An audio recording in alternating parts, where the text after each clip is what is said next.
On the day my sister and I were to choose our husbands, I found myself reborn with a peculiar ability. I could hear the thoughts of others.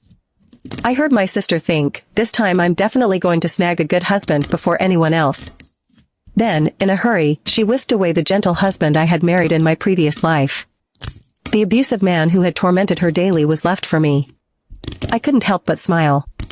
Did she really think the man I had married before was of good character?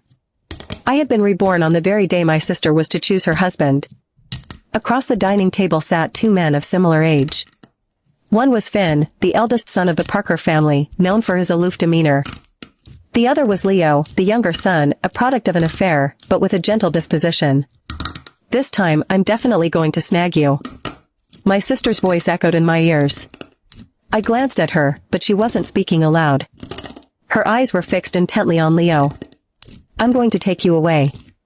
It dawned on me that not only had I been reborn, but I could also hear my sister's thoughts. From her words, it was clear she had experienced a rebirth as well. Sure enough, the next moment, she moved to sit beside Leo, gazing at him shyly. Hi, I'm Samantha. I like you, she said sweetly.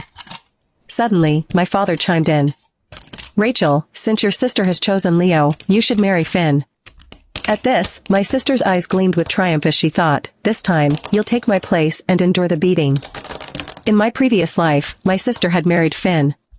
He was a successful businessman, always busy and notoriously cold. Despite her repeated attempts to connect with him, she was met with bruises and rejection. Eventually, due to her inability to conceive, Mrs. Parker deemed her unfit and cast her out of the Parker family. As for me, I had married Leo. Though he held no power in the family, he provided enough for me to live comfortably. He spent his days with me, taking me shopping and dining, showering me with affection. Everyone in the Parker family knew we were happy together. Then, unexpectedly, Finn died from poisoning and Leo inherited the family business. My status in the family skyrocketed. Jealous of my fortune, my sister drove her car into me while I was out shopping, leading to our mutual demise. Sure, Dad. I actually like Finn too, I replied with a smile, moving to sit beside him.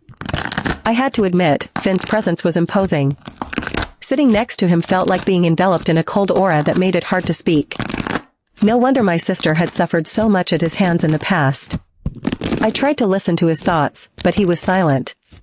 However, when Leo looked over at my sister with a smile, I caught a glimpse of his thoughts. What a beautiful little darling. A chill ran down my spine. Instinctively, I reached for Finn's hand. Though he was cold in demeanor, his hand was surprisingly warm. At my touch, he glanced over, and I